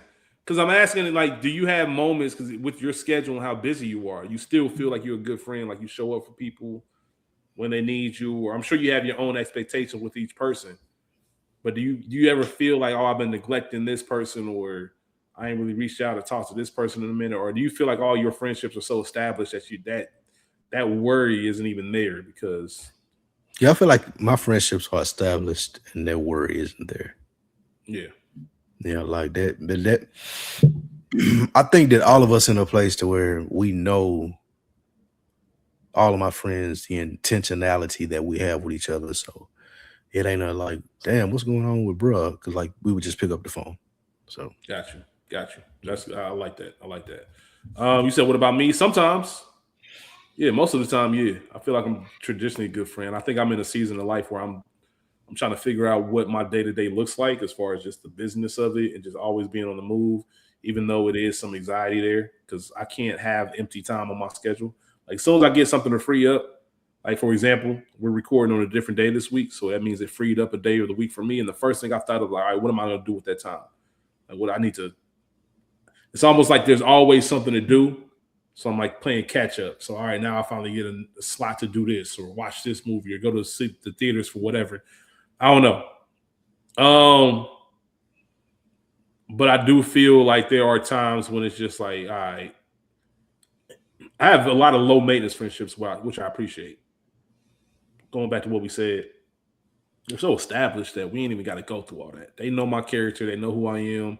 They know if they need me, I'm there. Traditionally, I am, and I try to make sure I reach out to people more, talk to them more. But I can be better. I feel like I'm a good friend, but I can be better. Like, you know what I mean? Like, and I think that's the whole purpose as we wrap things up, is this whole conversation is just making sure our expectations are high and not just accepting the bare minimum. I think that's probably where we are. We've set a standard, I think, traditionally as men, to where the bare minimum is enough. And I think there's times where we can probably, and when I say bare minimum, that's probably not fair. I think friendships do go past bare minimum, but I think they could go higher than what we're willing to emotionally create that space for. And I think that if we get to that point, we start asking what it is that I need from a friendship. What is it that I expect to provide to my friends? That just puts a lot of intentionality and thought towards it. So now you're really thinking about these forward, and you know, even with these conversations, right? That's how it starts with when you start asking your friends, are you okay? No, seriously, are you okay? Are you doing okay? Are you feeling okay? What's going on in life? You just got to open it up, but it starts somewhere. So I feel like I can always have room to grow, but generally, I would like to say I'm a good friend. Okay. You're a good friend. We out of here, man. You got anything else to say before we leave, man? No, what? It's just the way you did it. Okay. Sure, buddy. It's your thumbs up. That was your thumbs up right there.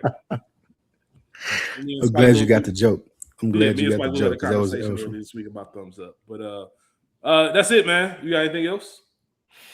That was it, man. Good episode.